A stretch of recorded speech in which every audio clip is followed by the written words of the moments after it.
Alright guys, welcome to my DIY on how to change my shift boot. I like to use a freaking flat tip screwdriver with some painter's tape on it. It stops from scratching up everything else in here. So what you want to do first is take off your shift knob. The other ones just spin off like mine does, because if you get the ones with the freaking bolts, they'll fuck up your threads on your shifter. So just take the flat tip screwdriver, push it right under here, pop it up. From there it'll just slide right off. I had already taken off my freaking cigarette lighter and the ashtray light to make it a little bit easier for myself. And then you want to flip this over. And you can see that there are 1, 2, 3, and 4 clips.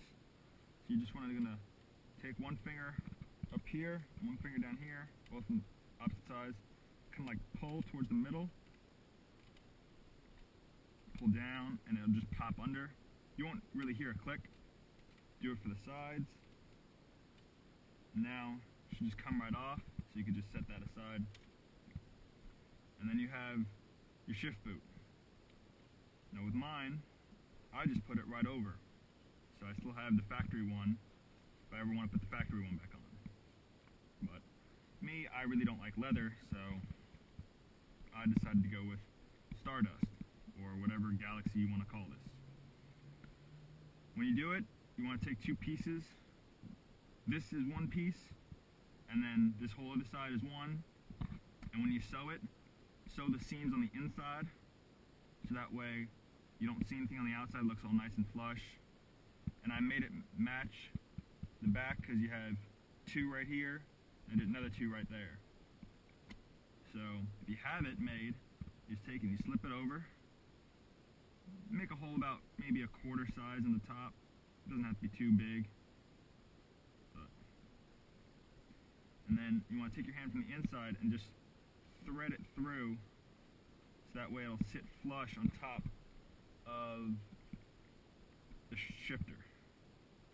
So you get it through, so that way there's a little hole.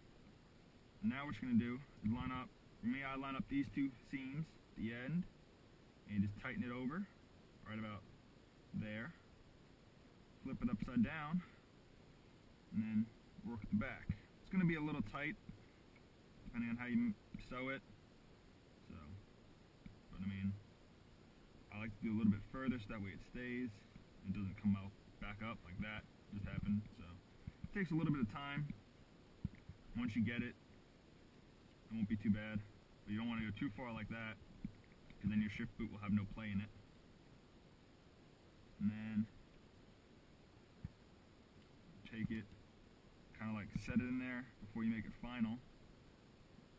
Now I always like to start with the bottom first. It's the easier one.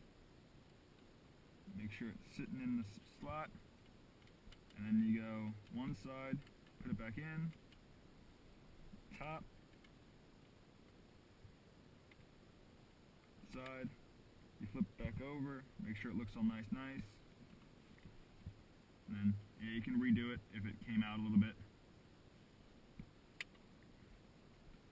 And what you're going to do is feed it back under here. Obviously set your dash lines up. Tuck in any excess. I mean, you can cut it. I didn't cut mine. No one's really going to be looking under there in my car when I'm driving. Keep your finger in here. It helps because you can push all this down, and then the top of the threads will pop right out. Take your shift knob. Yes, I like the Punisher. And make sure it's tight. Screw it all the way down. Make sure you hold your fabric, because if you don't, it'll spin up and look like it's been twisted. And I don't know about you, but I like it sitting nice and flush. That, and then as you can see, I still have full range of all 5 gears plus my reverse gear. And that's really it. It's kind of simple. Hope this guy helps you guys out.